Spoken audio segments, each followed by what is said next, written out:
Hurricane Ike damaged homes and families across southeast Texas. It also damaged some of the marshes, which play a key role in keeping families safe.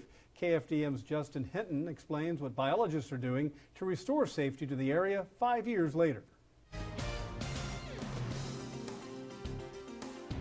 I'm just kind of looking at what's growing in the water. Andrew Peters visits the Salt Bayou Marsh several times a week, checking to see how it's evolving. For a little while, the area wasn't huntable. It's just coming back to an area where it can be hunted. Before 2010, vegetation here was scarce for several reasons. The Salt Bayou Marsh has been depleting for decades. What didn't help? Hurricane Ike destroying 800 acres right here in just a single day.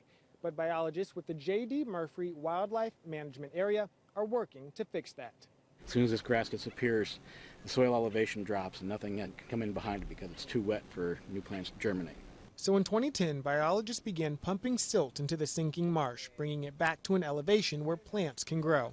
We've actually started to see some of it just shortly, maybe a year afterwards. We started seeing a vegetative response. We started seeing emergent vegetation come out back on its own. We did do some additional planting to jumpstart the vegetation. We've seen species of birds use this area that's been restored that I haven't really seen much of in the last 10, 15 years.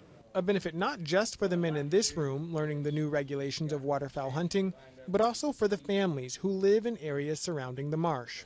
The more marsh you have between the Gulf and your infrastructure, in this case Port Arthur, the more energy is taken out of the storm surge and the less chance you have of it breaching your storm levee. A safer place to live and work, rooted in the soil. In Jefferson County, Justin Hinton, KFDM 6 News.